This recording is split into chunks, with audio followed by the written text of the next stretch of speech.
do it right now. That's all right. Go ahead. Get in there. I gotta do this. I wasn't gonna do it, but I got to. I'm so tired of looking at the news and seeing police killing people. It's getting on my nerves. Why do you disrespect the blue? Killing innocent people who hasn't done anything to you. Now it's true, the people are scared now because you're public enemy number one now. And what are we supposed to do? We hold our hands in the air and we still shoot. And when we loot now, it's an emergency. When the actual urgency is, our people need a saving from these misbehaving police.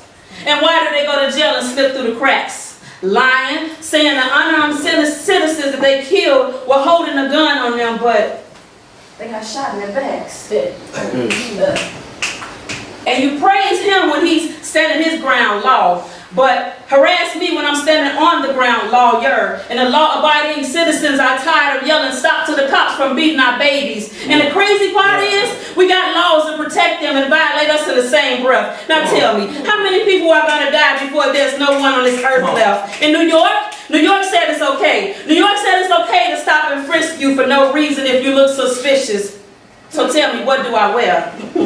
And then there's the SB 1070 law in Arizona that allows police to question the citizenship of someone who believes to be here illegally. In Chicago, just in case y'all didn't know, Chicago has the #1 false confessions in the nation. But this is the United States of America that we live in when the states are divided. So peace rallies and marches and peace rallies and marches. And we tried this, but when is it going to be that someday when we all shall overcome?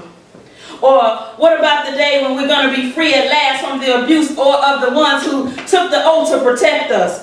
But when we raise up our hands and surrender to you, we still die. And the one person who never is troubled tries to keep their sanity, but it's insanity when you get on the television to use the right words and you still lie. And the #1 lie is the officer fired his gun because the suspect had pointed a gun at the officer, or he refused the officer, but officer, he had his hands up to surrender to you.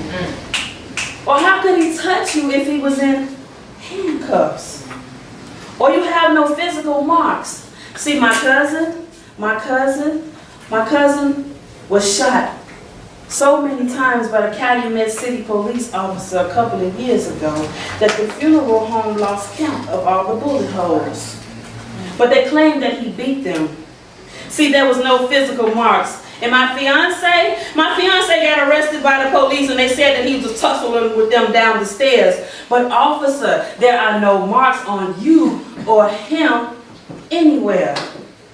And he took the case to trial and won against them because he had witnesses that cared and wasn't scared. So we are here to take back our dignity from these legally paid thugs who brushed up under the rug in order not to bring embarrassment to the force. And what's worse is the blacks are worse than the whites, always telling us what the hell we doing wrong when the blue is never doing nothing right. And it never makes no sense to me. It never makes no sense to me that how he gets sent to the penitentiary, ends up dead or in the penitentiary, and he sits in the office with the boss for 2 weeks off, with or without pay.